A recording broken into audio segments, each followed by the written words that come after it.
అబ్బా! మన పెద్దోళ్ళు భలే కరెక్ట్ సామెతలు చెప్తూ ఉంటారండి. పచ్చ కామెర్లొచ్చినోడికి లోకమంతా పచ్చగా కనిపిస్తుంది అని చెప్పేసి.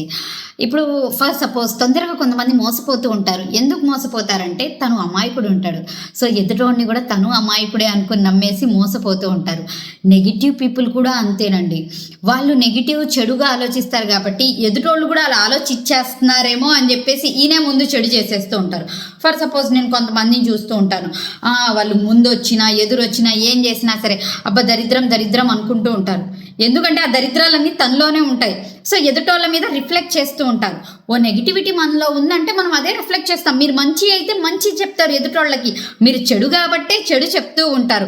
సో, ఇలాంటి మోస్ట్‌లీ నెగెటివ్ పీపుల్ చేస్తూనే ఉంటారు. అలాంటి మనుషులతో మనం ఎంత దూరం ఉంటే అంత మంచిది. బట్ అలా వాళ్ళని వదిలేయకూడదు. వాళ్ళు సెకండ్ స్టేజెస్‌లో వెళ్ళిపోతూ ఉంటారు సైకలాజికల్లీ. అక్కడికి వాళ్ళని ఫుల్ స్టాప్ పెట్టాలి. లేకపోతే పెద్ద పెద్ద ఇష్యూస్‌కి దారి తీస్తాయి. ఆ నెగెటివ్ పీపుల్‌ని అక్కడనే కట్ చేసేస్తేనే వాళ్ళ లైఫు, ఎదుటోళ్ళ లైఫు చాలా పీస్‌ఫుల్‌గా, హ్యాపీగా ఉంటుంది. Thank you.